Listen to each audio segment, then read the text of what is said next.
Vous avez le coronavirus et vous en avez beaucoup dans les poumons. Le patient de Quentin a 87 ans. Il est en zone Covid depuis plusieurs heures et son état n'inspire pas vraiment confiance. Là, je vais appeler votre famille et si ça s'aggrave vraiment beaucoup, il y aura une personne qui pourra venir. Le sourire éclatant de Loujain El Asloul au téléphone avec sa sœur. C'est la première photo de la militante saoudienne des droits humains à sa libération mercredi 10 février à Riyad.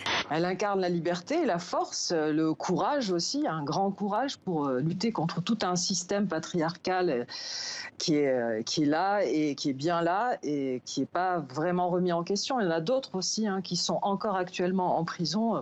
Je n'ai pas pleuré autant à la mort de Jika que je pleure maintenant pour les jeunes révolutionnaires. Leurs rêves ont été brisés et en plus, ils sont emprisonnés. D'après les organisations de défense des droits humains, au moins 60 000 personnes sont détenues en Égypte pour des raisons politiques. L'armée égyptienne dirige des usines qui fabriquent des ventilateurs, de l'huile d'olive, des spaghettis ou des pyjamas. Donc c'est le plus grand employeur du pays. C'est le budget le plus important de l'État. Donc c'est une espèce de léviathan. Hustler, ça veut dire débrouillard, arnaqueur, escroc ou bien prostituée, le nom d'un véritable empire, signé Larry Flint.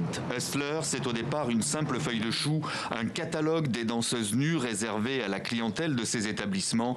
Et le magazine créé en 1974 bouscule tous les codes de la photo de charme, avec pour maître mot provocation, mauvais goût, liberté d'expression. Quand des chauves-souris sont obligées de partir parce qu'on détruit la forêt, elles excrètent, elles stressent et elles se mettent à excréter tous les agents pathogènes qu'elles ont par stress, vous voyez. Donc le problème, c'est pas la chauve-souris, c'est notre action dans ces environnements riches en biodiversité.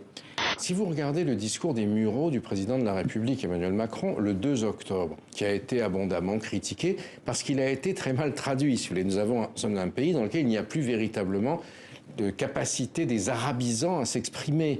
Ils ont disparu de la haute fonction publique, ils ne sont quasiment plus consultés.